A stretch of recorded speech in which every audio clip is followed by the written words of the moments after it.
take advantage. I was tryna get married, engine in the ass in. I'm far from average. I was broke back then, but now I'm cashing. But I'm Yo, what's going on, guys? It's your boy Seeking to Invest, bringing you back another freaking YouTube video. Look, man, first thing first, man, if you are new, guys, please like and subscribe, guys. It's free and it helps me grow my channel, guys. But look, man, this is the top 3 best small company or small cap stocks in my opinion. And I know y'all a comment told me to do a penny stock, like top 3, but in my opinion, I find those risky, and I just, I wouldn't really recommend penny stocks to other people, because those stocks are basically stocks that are about to go bankrupt, and it's gonna be hard for that stock to basically go back to where it was when it first, went to Robinhood, or basically listed on the price. So yeah, man. I mean, other than that, I'm doing the top 3 best small cap stock, and the first thing first that y'all see right here is Hims and Hers Health. And if y'all don't know, bro, this might sound a little weird, but this company is basically a company that sells you like pills that gets you, like bricked up, you know what I mean? So, and then of course they sell like other stuff that basically is meant or used for sexual intercourse. So that's that, but mostly is known for, for the pills. And the reason why I recommend buying this stock is because look at the metrics that it has annually. And like I said, bro, we want a stock to have constant revenue growth, and this right here has constant revenue growth. The cash flow was on the negatives, but now it's going on the positive side, and it's starting to become more of a mature stock. And recently this stock came out with earnings, and the stock jumped up like 14%, which is really freaking good.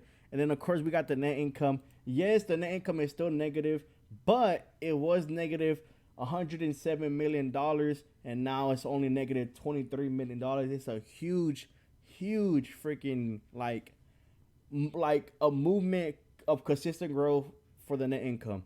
It started like maybe 2 years from now, this stock could be on the positive side.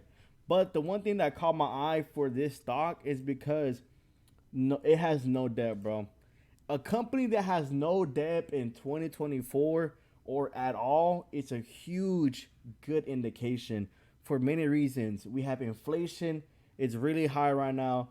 I think it's above 2.9, 2.8 is really high. Inflation is stupid high right now. What else? And then with the cash, they could, like, of course, use that for more research to develop more and more products for their company. So a stock that has no cash and more cash than debt is really good in my books, and I recommend buying this stock. I haven't bought the stock yet is because I'm a dividend investor. But if I will buy a small cap stock, I recommend this one. In my opinion, it's probably one of the best ones. All right, guys, now on to the second one. All right, guys, for the second one, guys, we got Robinhood Markets. I know, man. Some of y'all do not like Robinhood because back in like 2021, when GameStop was at the highs, Robinhood was being a little scam. You know what I mean? I know the background. I know why people don't like it, but in my opinion, bro, it's a good company. I recommend this company because look right here, guys. The revenue, constant growth. See that right here, guys? Constant growth right here.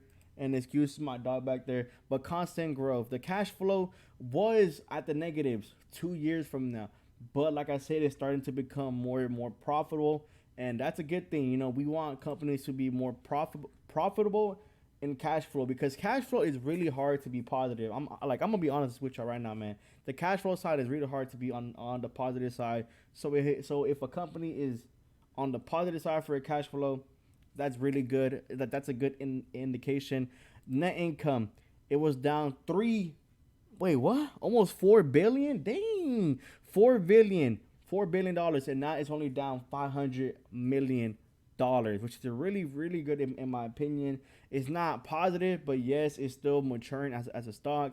But like I said, the thing that caught my eye the most was the cash in debt, like more cash than debt. And that's a good thing that's about this company is that the cash is really freaking good right now. It has no debt, and like I said, if a company has more cash than debt, they can use that cash for anything. They could do buybacks. They could issue out dividends. I mean, obviously they're not gonna do that, like do dividends.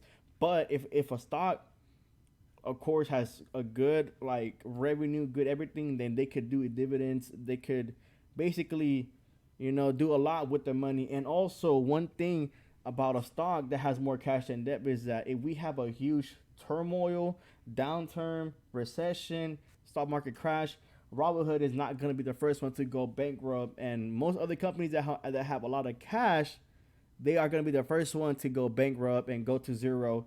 And as Robinhood, it has more cash than debt. They could issue buybacks during a whole recession, and this company would be okay, because, bro, 6 billion, or sorry, almost 7 billion in cash and zero in debt. And then of course they came out with earnings, and that caught my eye. That's why right now it's up 34%, because the earnings actually brought this stock up 15%, bro, in one day.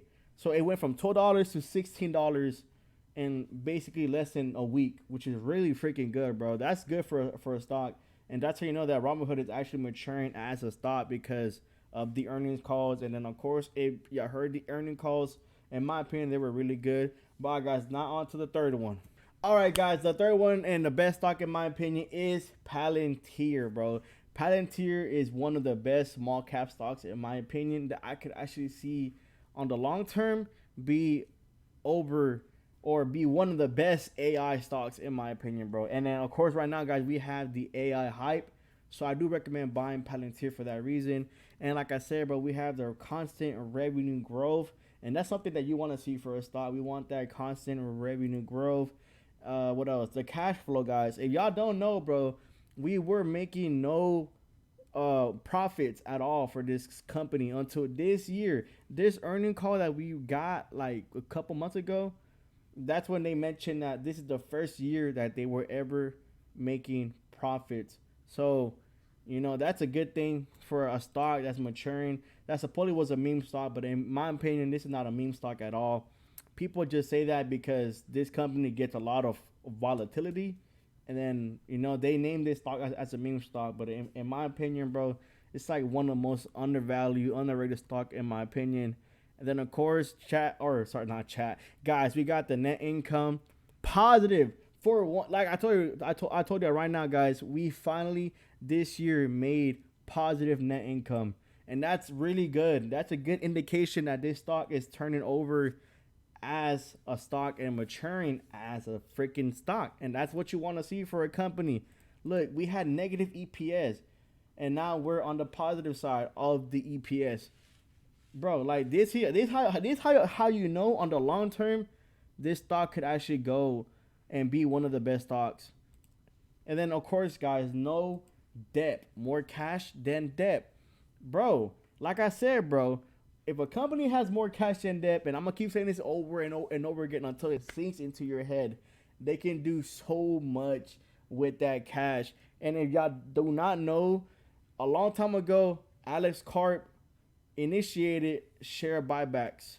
I think it was $1 billion or $2 billion of share buybacks, and people were bashing about share buybacks. But in my opinion, bro, if you ever read books about stocks, about dividend stocks, about stuff about stocks, share buyback is a good indication that they have that extra money to put in for that company. And most people think it's a bad indicator, but in my opinion, a share buyback is really good, because that's how you know that they have extra money on the side and they do not know what to do with it. So of course they do share buybacks to bring up the stock price. And also, guys, we recently had an earning call, and we were at 16. No, we were stuck actually at the $15 to $16 range, and then in one day we broke and hit the $25 range. And right now, guys, of course, we're below the $25, and the reason why the stock is down right now is because people were hoping Palantir was gonna be in the S&P inclusion, but in my opinion, it was kind of too soon. And then once they announced that they were not gonna be in the S&P this quarter, well, they sold Palantir. And I mean, in my opinion, bro, it's not the end of the world. We don't want those type of investors investing in Palantir just because it's not in the S&P. Like, come on, bro. Like, this company is barely started to mature as a stock, and you expected it to be in the S&P. I mean, I wanted it to be in the S&P, and I even bought a couple call options to be in the S&P, but of course it didn't work out. But that does not mean I'm gonna ever sell Palantir.